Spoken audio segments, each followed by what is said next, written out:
The snow was coming down hard that Tuesday evening in downtown Chicago. Big, wet flakes that stuck to everything and made the sidewalks slippery. People hurried past the windows of Antonio's restaurant, their heads down, collars turned up against the wind. Inside, the warm, golden light made everything look cozy and safe. Antonio's wasn't just any restaurant. It was the kind of place where businessmen took their biggest clients, where couples celebrated anniversaries, where the wine cost more than most people spent on groceries in a week. The tables were covered with crisp white cloths. Crystal glasses caught the light from the chandeliers hanging above. In the corner sat a beautiful black grand piano that hardly anyone ever played anymore. The dinner rush was just getting started. Waiters in black ties moved smoothly between tables, carrying plates of food that looked like works of art. The hostess, a young woman named Rebecca, stood at her station near the front door. She had worked here for 3 years and knew exactly what kind of customers to expect. Wealthy business people, well-dressed families, sometimes a celebrity or two. That's why she was so surprised when the door opened and a very different kind of person walked in. He was tall but thin, like he hadn't been eating enough. His dark hair was longer than it should be, and looked like it hadn't been cut in months. The coat he wore was old and patched in several places. His shoes had holes that let the snow seep through. But what struck Rebecca most was his face. He looked tired. Not just sleepy tired, but the kind of tired that comes from carrying heavy burdens for too long. The man stopped just inside the door, shaking snow from his coat. He carried a small backpack that looked like it held everything he owned. Other customers began to notice him too. A woman at table 6 whispered something to her husband. A businessman near the window looked up from his phone with a frown. Rebecca felt her stomach tighten. This happened sometimes. Homeless people would come in looking for warmth or hoping someone would buy them food. She always felt bad about it, but she had a job to do. The restaurant had a reputation to protect. Rich customers didn't want to be bothered during their expensive meals. She walked toward the man, trying to think of a polite way to ask him to leave. But before she could say anything, he spoke first. "Excuse me," he said quietly. His voice was gentle, educated, not what she expected. "I know this might sound strange, but I have a request." Rebecca stopped walking. Something in his tone made her listen. "I haven't eaten in 2 days," the man continued. He wasn't begging or demanding. He was just stating a fact. "I don't have any money, but I noticed you have a piano over there." He pointed to the corner where the grand piano sat silent. "If you'd let me play one song, just one, I'd be grateful for whatever food you could spare." Rebecca blinked. In all her years working here, no one had ever made a request like this. She looked around the restaurant. More people were staring now. She could see the question in their eyes. What was she going to do? The manager's office was just behind the hostess station.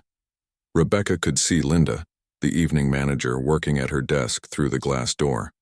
Linda had been running restaurants for 20 years. She was fair, but strict about maintaining the restaurant's image. "Wait here," Rebecca told the man. "Let me talk to my manager." She knocked on Linda's door and stepped inside. Linda looked up from her paperwork, her reading glasses perched on her nose. "There's a man out there," Rebecca said, keeping her voice low. "He's asking to play the piano for a meal." Linda raised her eyebrows. "What kind of man?" "He looks homeless, I guess. But he's polite, and he said he just wants to play one song." Linda stood up and looked through her office window at the dining room. She could see the man standing quietly by the hostess station. He wasn't bothering anyone. He wasn't causing a scene. He was just waiting. "Our customers pay good money to eat here in peace," Linda said, more to herself than to Rebecca. "They don't expect to see—" She paused, trying to find the right words. "He seems different," Rebecca said. "The way he talks. He's not like the usual people who come in asking for help." Linda watched the man for another moment. He stood with his hands at his sides, not fidgeting or looking around impatiently. There was something about his posture that suggested he was used to waiting, but also something that suggested dignity. despite his circumstances. The piano hasn't been played in months, Linda said slowly. Mr. Peterson used to play during Sunday brunch, but he moved to Florida last year. She was thinking out loud now. The piano was beautiful, but mostly just decoration these days. Sometimes she thought about hiring another musician, but good piano. Players were expensive. What harm could one song do, Rebecca asked. Linda looked at her employee. Rebecca was young, but she had good instincts about people. In 3 years, she had never asked for anything unreasonable. Our dinner crowd tonight is light because of the snow, Linda said, still thinking. Maybe people won't mind. She looked out at the dining room again. There were maybe 20 people scattered across the restaurant. Most of them seemed more interested in staying warm and dry than in maintaining some kind of exclusive atmosphere. Tell you what, Linda finally said. Let me talk to him myself. The two women walked out into the dining room together. The man looked up as they approached. Up close, Linda could see what Rebecca meant. His clothes were worn and patched, yes, but they had once been good clothes. And his eyes were intelligent, alert. This wasn't someone who had given up on life, even though life had clearly been hard on him lately. I'm Linda, the manager here, she said, extending her hand. The man shook it firmly. Thank you for considering my request. I know it's unusual. It is unusual, Linda agreed. But then again, these are unusual times for a lot of people. Can you really play piano? I can, the man said simply. What kind of music? Classical, mostly. Some jazz. Whatever you'd prefer. Linda looked around the restaurant. A few customers were openly watching now, curious about what was happening. Others were pretending not to look while clearly listening to every word. You understand? This is a business, Linda said. If you play, it needs to be appropriate, good enough that it doesn't disturb our guests. I understand completely, the man replied. I won't disappoint you. There was something in the way he said it that convinced Linda. Not arrogance, but quiet confidence. Like someone who knew exactly what he was capable of, even if his current circumstances suggested otherwise. One song, Linda said finally. If it goes well, we'll see about getting you some dinner.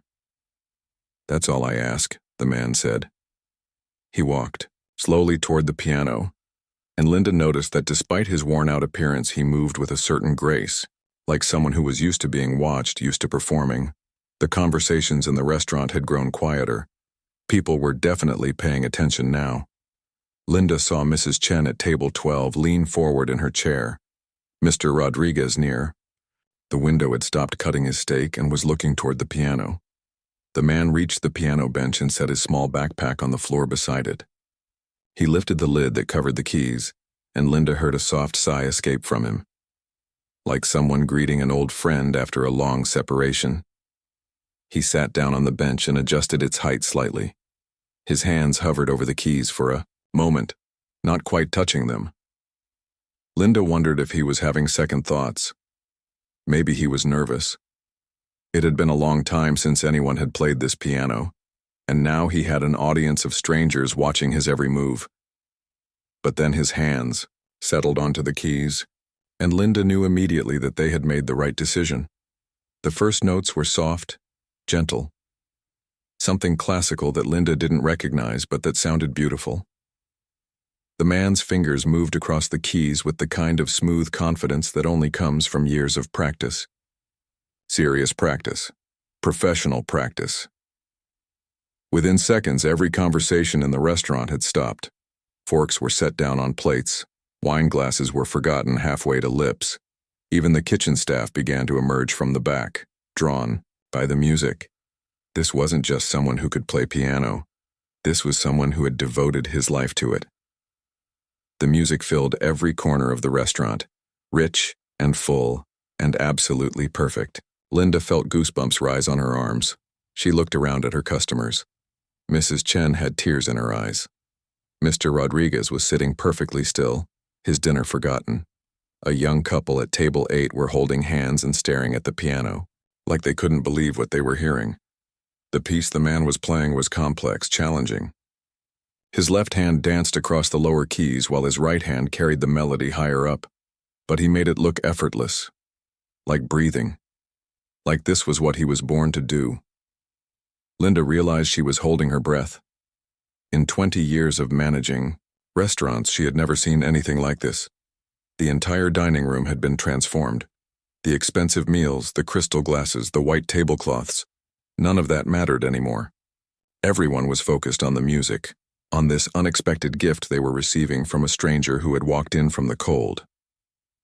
As the piece continued, Linda found herself wondering about this man's story. How does someone who plays like this end up homeless and hungry? What had happened to bring him to their door tonight asking for nothing more than a chance to trade his talent for a meal?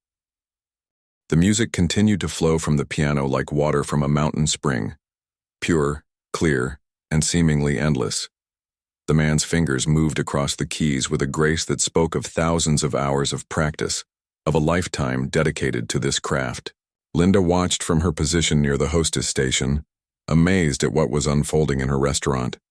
She had expected maybe a simple tune, something basic that would earn the man his meal and send him on his way. Instead, she was witnessing something extraordinary. The piece he was playing was Chopin's Ballade No. 1 in G minor. Linda didn't know the name of it, but she could feel its power. It started gently, almost like a question being asked.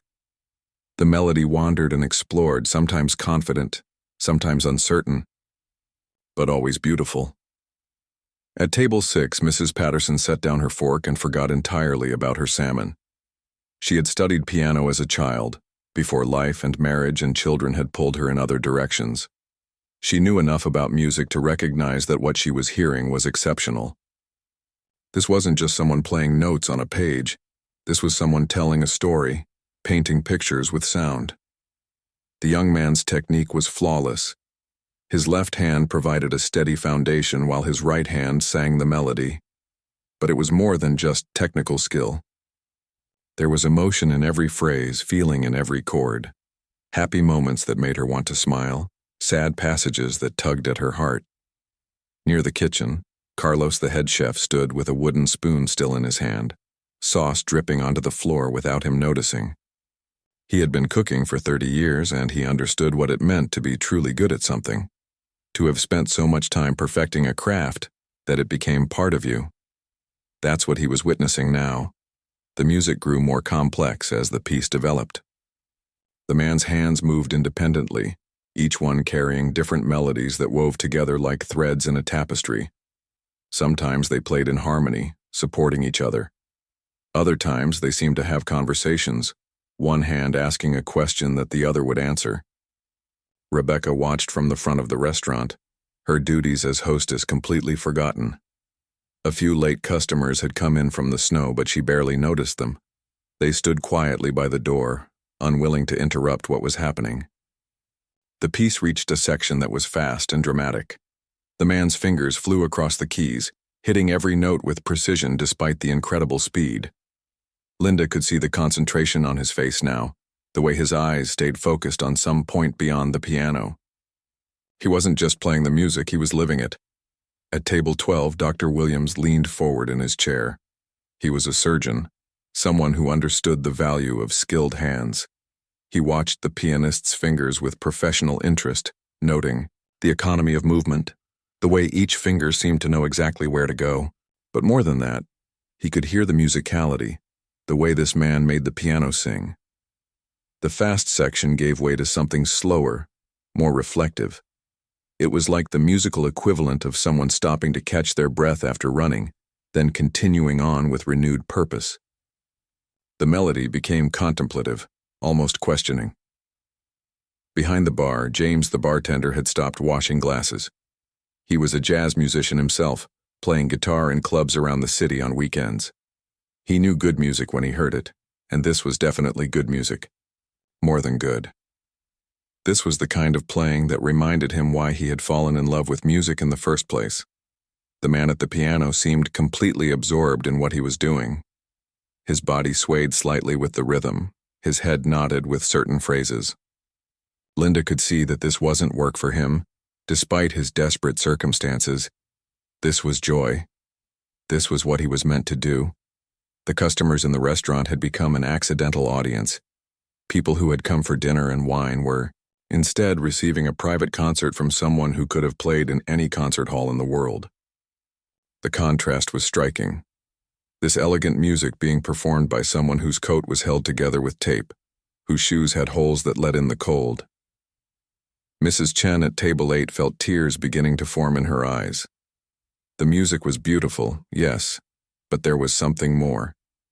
She could hear longing in it, hope mixed with sadness. It made her think of her own struggles, her own moments of doubt and perseverance. This piece seemed to capture all of that. The melody climbed higher on the keyboard, becoming more urgent, more passionate. The man's fingers pressed harder on the keys, drawing out a richer, fuller sound. The restaurant's excellent acoustics carried every note to every corner of the dining room. Even the people in the back booths could hear everything perfectly. A family at table 15 had stopped their conversation entirely. The parents sat mesmerized while their teenage daughter, who usually spent dinners texting her friends, had put her phone away and was listening with genuine interest. Music, Linda realized, was one of the few things that could bring people together across all ages and backgrounds. The piece began to build toward something bigger. The man's left hand took on a more prominent role, playing a pattern that suggested urgency, forward movement. His right hand answered with phrases that soared above it. Together, they created a sound that was both powerful and controlled. Carlos noticed that even the sounds from the kitchen had quieted. His staff had stopped their chopping and stirring to listen. Orders were being forgotten, tickets were piling up, but nobody seemed to care. This was more important than food right now. The music reached a climactic moment where both hands played together in perfect coordination, filling the restaurant with sound that seemed to come from everywhere at once. It was the kind of moment that made people understand why classical music had survived for centuries, why composers like Chopin were still relevant hundreds of years after their deaths. Then, just as suddenly as it had grown powerful, the music became gentle again, like a storm passing and leaving calm skies behind. The man's touch on the keys became lighter, more delicate.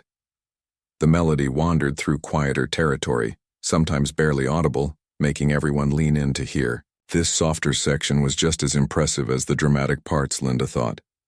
It took real skill to play quietly and still maintain expression, to keep people interested without volume. The man's control was complete. Every dynamic change was deliberate, every phrase shaped with intention. An elderly gentleman at table 4, Mr. Thompson, closed his eyes and let the music carry him back to his childhood. His mother had played piano, not at this level, but with love and dedication. He remembered falling asleep to the sound of her practicing in the evenings. This music brought back those memories with surprising clarity. The young couple at table 8 were holding hands across the table, their dinner temporarily forgotten. The music was creating an atmosphere that no amount of candlelight or expensive wine could match. It was intimate and grand at the same time, personal yet universal. Rebecca glanced at the new customers who had arrived during the performance. They stood quietly by the door, snow melting from their coats, completely captivated by what they were hearing. She decided not to seat them just yet. Moving around during this performance would feel wrong somehow. The music continued to evolve, taking the listeners through different emotional territories, sometimes playful, sometimes serious, sometimes confident, sometimes vulnerable. It was like listening to someone's inner thoughts expressed in a language that everyone could understand, regardless of their background or education. Linda found herself thinking about the man's request for food.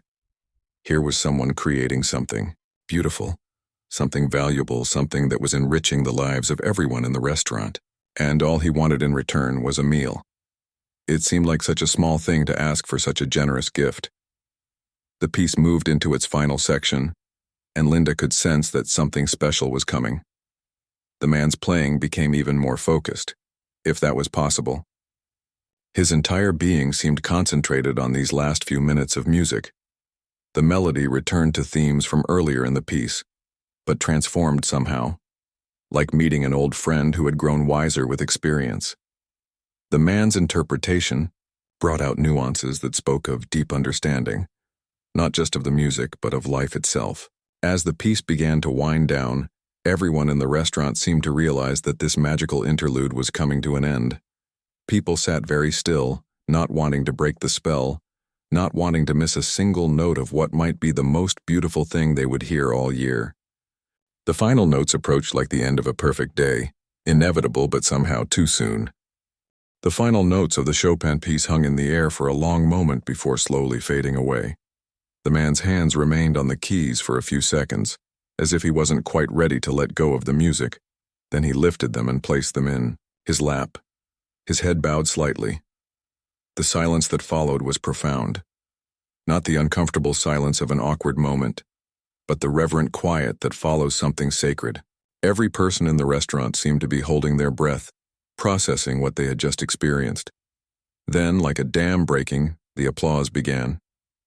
It started with Dr. Williams at table 12, who began clapping slowly and deliberately.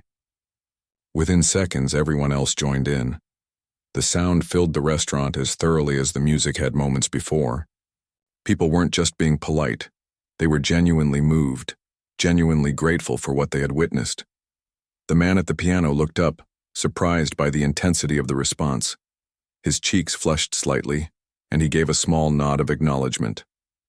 But he didn't stand or bow like a performer might.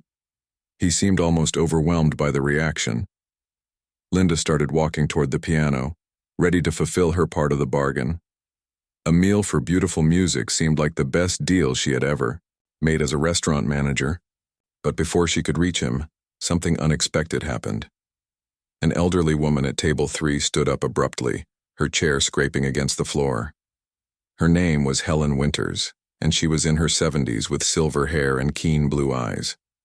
She had been dining alone, as she often did since her husband passed away 2 years earlier. Helen stared at the man at the piano with an expression of complete shock. Her hand went to her throat, and Linda could see that she was trembling slightly. "Oh my goodness," Helen whispered, loud enough for nearby tables to hear. "Oh my goodness. It can't be." She began walking toward the piano, moving faster than her age might suggest. Other diners turned to watch her, confused by her reaction. Linda paused in her own approach, curious about what was happening. Helen reached the piano and stood looking at the man for a long moment. He looked back at her with puzzled recognition, as if her face was familiar but he couldn't quite place her. "Excuse me," Helen said, her voice shaking with emotion. "I'm sorry to bother you, but I have to ask. Are you David Chen?" The question hit the restaurant like a thunderbolt. The man's face went very still. He looked at Helen for several seconds before giving a slow, almost reluctant nod. "Yes," he said quietly. "I'm David Chen." Helen's hands flew to her face, and tears began streaming down her cheeks. She turned to address the entire restaurant, her voice gaining strength as she spoke. "Ladies and gentlemen," she announced, "this is David Chen. 5 years ago, he was the principal pianist for the Chicago Symphony Orchestra. I attended his debut at Symphony Center. He played this same piece, Chopin's Ballad No. 1, and it was the most beautiful thing I had ever heard." A collective gasp went through the restaurant. People began looking at David with new eyes, trying to reconcile the homeless man who had asked for food with the celebrated musician Helen was describing. Mrs. Patterson at table 6 felt her heart skip a beat. She remembered that concert. She had read about it in the newspaper, about the young pianist who was being called one of the most promising classical musicians of his generation. The photograph in the review had shown a confident young man in a tuxedo, his hair perfectly styled, his future bright with possibility. "I remember you," Mrs. Patterson said, standing up from her table. "The Tribune called you a musician of rare sensitivity and technical brilliance. They said you were destined for greatness." David's face crumpled slightly at the memory. "That was a long time ago," he said softly. But Helen wasn't finished. She was wiping tears from her eyes, but her voice was strong and clear. "You played with orchestras all over the world," she continued. "I followed your career. I have recordings of your performances. You played at Carnegie Hall, at the Kennedy Center. You were featured on the cover of Classical Music magazine, or DAW. People in the restaurant were beginning to remember now. The young couple at table 8 were whispering to each other, their phones out as they searched for information online. Mr. Thompson, the elderly gentleman at table 4, was nodding slowly. I saw you play Rachmaninoff's Piano Concerto No. 2 with the symphony 3 years ago, Mr. Thompson said. It was magnificent. My wife and I talked about it for weeks afterward. Dr. Williams was studying David's face intently. But you disappeared, he said. One day you were performing regularly, the next day, nothing. The symphony announced that you had taken a leave of absence for personal reasons. That was about 2 years ago.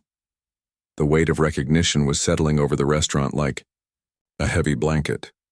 This wasn't just any homeless person who could play piano well. This was someone who had been at the very top of his profession. Someone whose talent had been recognized and celebrated by critics and audiences alike. Rebecca, still standing by the hostess station, felt her phone buzz with a text message. She glanced at it quickly. It was from her roommate, who was a music student at Northwestern University. OMG, the text read. I just saw your Instagram story. Is that really David Chen? He's like a legend. Linda looked around her restaurant with amazement. Word was spreading quickly through social media. Several customers were taking pictures and posting them online. The hashtag, David Chen Piano, was already starting to trend locally. Carlos emerged fully from the kitchen, followed by several of his staff members.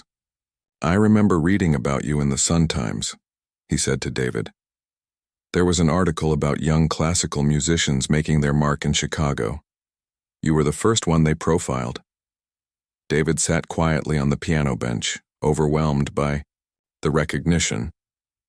This wasn't how he had wanted this evening to go. He had hoped to play one song, eat one meal, and disappear back into the anonymity that had become his refuge. But now, suddenly, his carefully guarded privacy was being stripped away. I don't understand, said the teenage daughter at table 15. If he's so famous, why is he?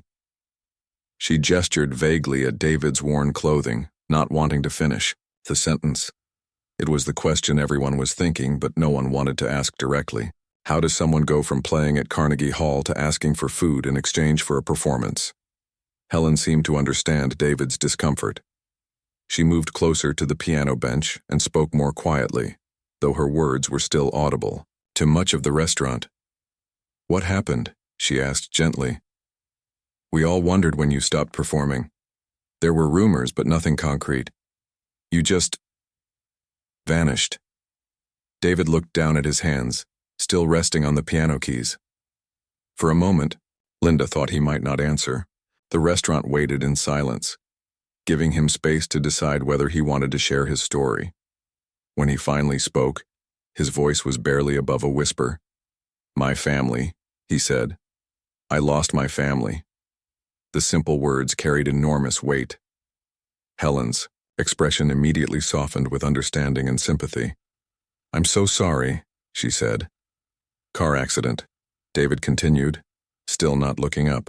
My wife Lisa and my daughter Amy. She was only 7 years old. It happened 2.5 years ago. A hush fell over the restaurant that was even deeper than the silence after his performance. This wasn't just the story of a career interrupted. This was the story of a life shattered. Mrs. Chen at table 8 felt tears welling up in her eyes. She had children of her own, and the thought of losing them was unbearable. She could only imagine what this man had been through. After that, David said, his voice growing even quieter, nothing mattered anymore. Music had always been something I shared with them. Lisa would come to my rehearsals sometimes. Amy was learning to play piano herself. When they were gone, the music felt empty. Dr. Williams leaned forward in his chair. As a surgeon, he had seen how grief could affect people, how trauma could completely derail a life. But hearing it described so simply, so honestly, was heartbreaking. I stopped performing, David continued. I couldn't make music without thinking about them. Every time I sat at a piano, I would remember Amy trying to reach the pedals on our baby grand at home. Every time I played a beautiful passage, I would think about how Lisa would have smiled. The restaurant was completely silent now. Even the kitchen noise had stopped. David's story was unfolding like a tragic symphony, and everyone was listening, with their full attention. I tried to go back to work after a few months, he said. The symphony was patient with me. My colleagues were understanding. But I would sit down to play and just freeze. The notes were there, the technique was there, but the music was gone. Helen reached out and gently touched David's shoulder. Grief is a terrible thing, she said softly. I lost my apartment, David continued. Then my savings. I couldn't work, couldn't focus on anything except the fact that they were gone. I ended up on the streets about 8 months ago. This is the first time I've played piano in almost 2 years. The revelation was complete now. The mystery of David Chen's disappearance had been solved, but the answer was more tragic than anyone could have imagined. This wasn't a story of artistic temperament or creative differences. This was a story of loss so profound that it had stripped away everything that had once defined him. The silence in the restaurant was thick with emotion as David's words hung in the air. People struggled to process what they had just learned, that this man sitting at their piano asking for food had once been at the pinnacle of musical success, before losing everything that mattered to him. Helen remained standing beside the piano, her hand still resting gently on David's shoulder.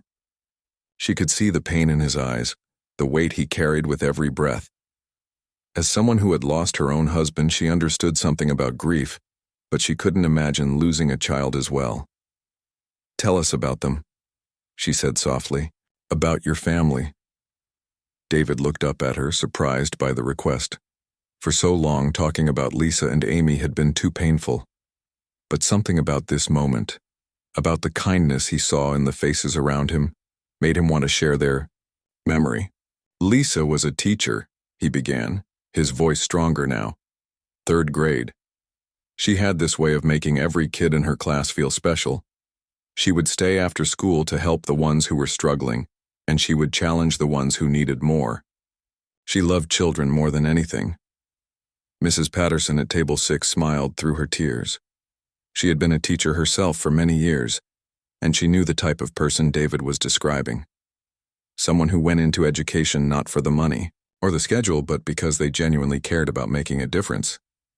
We met at a charity concert, David continued. I was performing and she was there with her class. It was one of those outreach programs where musicians go to schools that can't afford music education. After the concert, she came up to thank me, but she didn't talk about the music. She talked about how her students had reacted, how some of them had never heard classical music before.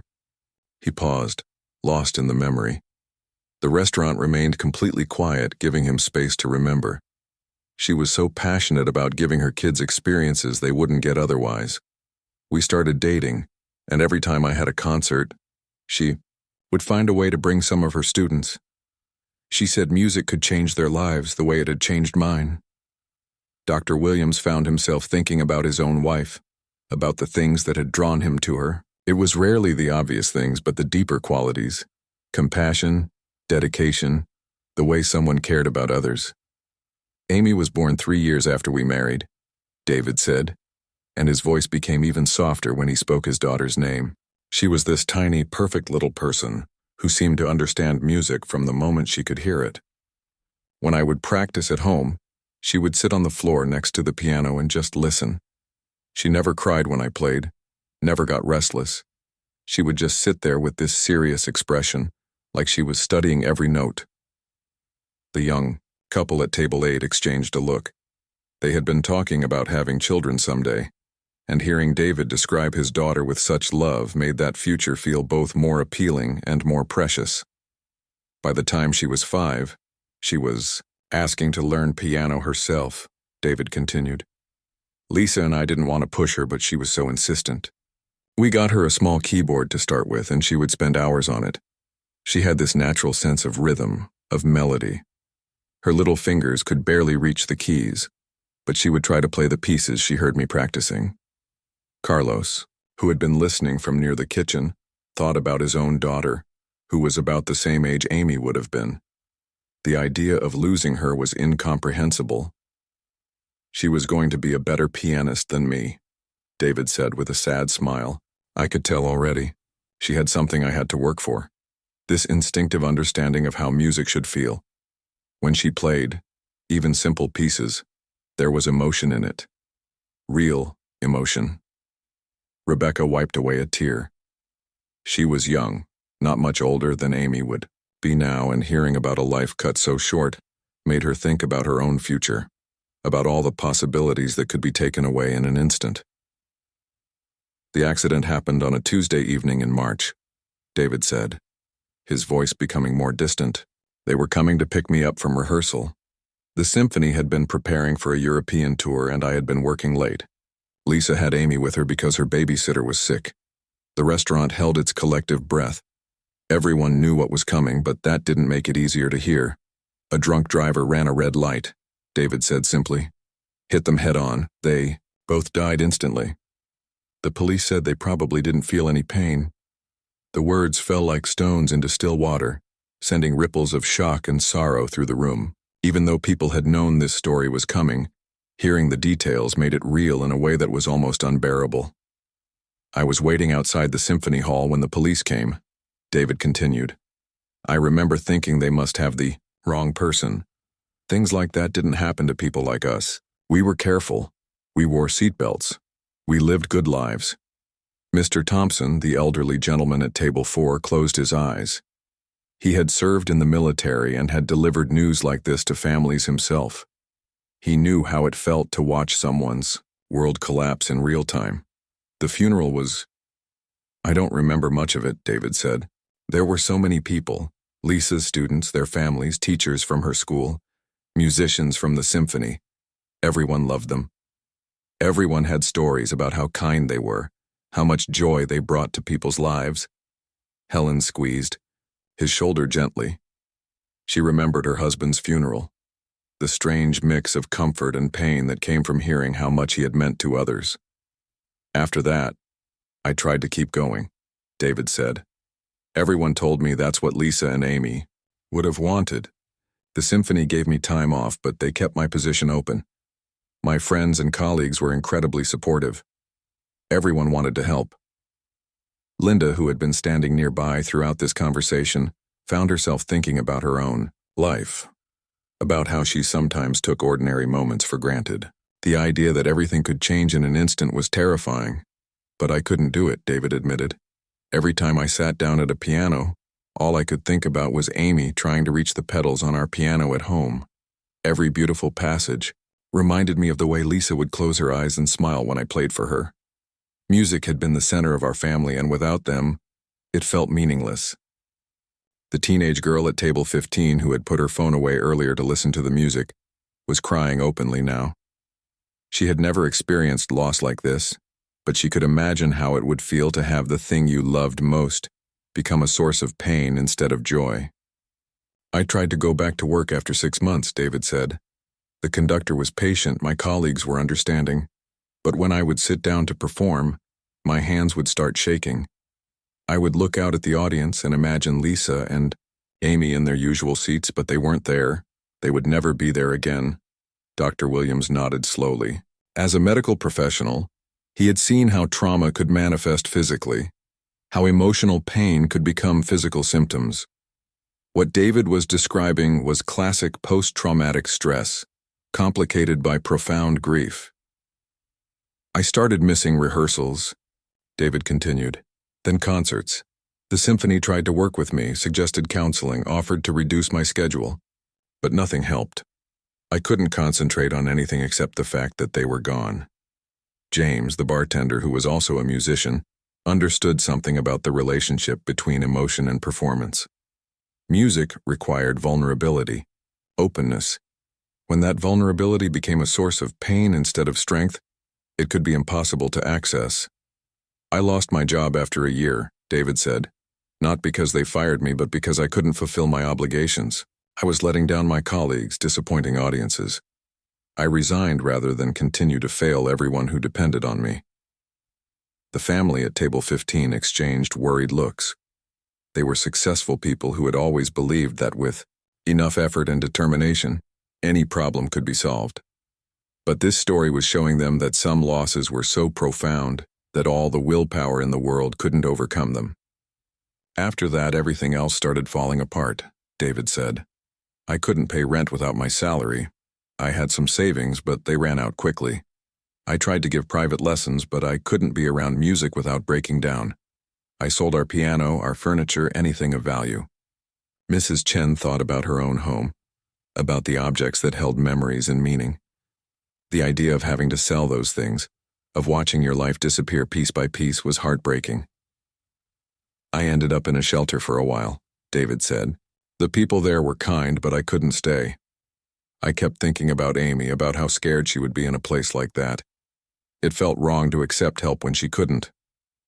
Carlos, who had worked hard his entire life to build something for his family, understood the pride that could make accepting help feel impossible. But he also understood how that same pride could become self-destructive. I've been living on the streets for about 8 months now, David said. Different neighborhoods, different shelters when the weather gets too bad. I learned to avoid places where I might be recognized, where people might remember who I used to be. The contrast was stark and painful. 8 months ago, David Chen had been sleeping in doorways and begging for food. 5 years ago, he had... The silence that followed David's story was different from the silence after his performance. This wasn't the reverent quiet of people processing beautiful music. This was the heavy stillness of people trying to understand how someone could lose so much and still find the courage to hope again. Helen was the first to move. Without saying a word, she opened her purse and pulled out her wallet. She removed a $100 bill and placed it gently on top of the piano. "This isn't charity," she said firmly, looking directly into David's eyes. "This is payment for one of the most beautiful performances I've ever heard, and for reminding me what courage looks like." David started to protest, but Helen held up her hand to stop him. "You gave us a gift tonight," she continued. "Not just the music, though that was extraordinary. You showed us what it means to keep trying, even when everything seems hopeless. That's worth far more than $100. Her words seemed to break a dam of emotion that had been building in the restaurant. Mrs. Patterson stood up from table, 6 tears still streaming down her face, and walked toward the piano. She placed a $50 bill next to Helen's money. "I'm a retired teacher," she said to David. "I know what your wife was like because I was like her. She would be so proud of you for playing tonight, for not giving up on the music." Then Dr. Williams approached, adding his own contribution. "As a doctor, I've seen what grief can do to people," he said. "Most people who experience what you've been through never find their way back to anything resembling hope. The fact that you're here, that you played tonight, that you're still trying, that's remarkable." One by one, other diners began to approach the piano. The young couple from table 8 came together, the woman crying openly as she placed money on the piano and hugged David gently. "We're about to get married," she whispered. "Your story reminded us how precious love is, how we should never take it for granted." Mr. Thompson, the elderly gentleman, moved slowly but determinedly toward the piano. "I lost my wife 2 years ago," he told David. "Not the same as what you've been through, but I understand something about how the world can stop making sense. You playing tonight? It reminded me that beautiful things can still exist even after loss." The family at table 15 approached as a group. The parents each placed money on the piano, but it was their teenage daughter who spoke. "I've never heard anything like that," she said, her young voice full of emotion.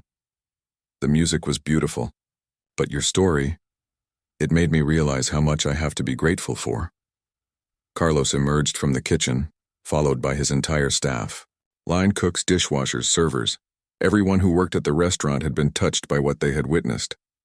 Carlos carried an envelope that he placed on the piano with the growing pile of money. "This is from all the kitchen staff," he explained. "We took up a collection. We know what it's like to work hard and sometimes struggle to make ends meet. But what you've been through..." He shook his head. "Man, you're stronger than any of us."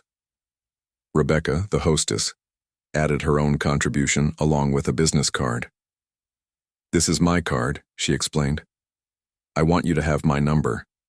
If you ever need anything, a meal, a place to clean up, someone to talk to, please call me. I mean it."